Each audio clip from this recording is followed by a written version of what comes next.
Good morning mga kawaw, magluluto tayo ngayon almusalan. Nagluto ako ngayon ng corned beef na torta with malunggay. Ilagay ko na po ang bawang, ang nalo-halo ko po.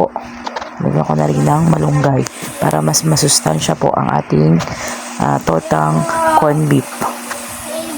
Yata na po ang aking kambal. Nangungulit na at nagugutom na daw po sila. Natanong ko ano na daw ang lulutuin ko. Sabi ko maghintay-hintay lang. Nilagyan ko na rin po yan ng 3 kutsarang harina. Balik-balik po ang kambal. Ayan, nilagyan ko na po ng isang itlog. Nagmamadali na po ako dyan at nagugutom na daw po sila. Tinanghali na po ako ng gising. Nilagyan ko na po ng tubig. Tansyahin nyo na lang po kung gaano kadami ang tubig. Grabe na ang pagmamadali ko diyan kahit gutom na po sila.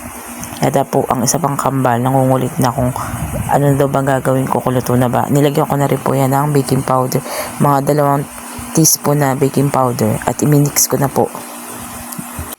Nagugutom na yung kambal, kung pwede ko lang magicin ito para makakain na sila. Yada na pumunta na po dyan ang kambal na isa. Nangungulit na at gutom na daw sila. Konting minuto na lang maluluto na ito, kaya sabi ko sa kambal maghintay-hintay na lang kaya malapit na itong maluto. At ayan na po, nagpiprito na po ako dyan, minamadali ko na po at nagugutom na talaga ang kambal. Sabi, ang tagal naman.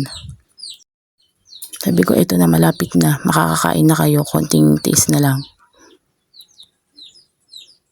At yan na, malapit na po maluto. Thank you for watching.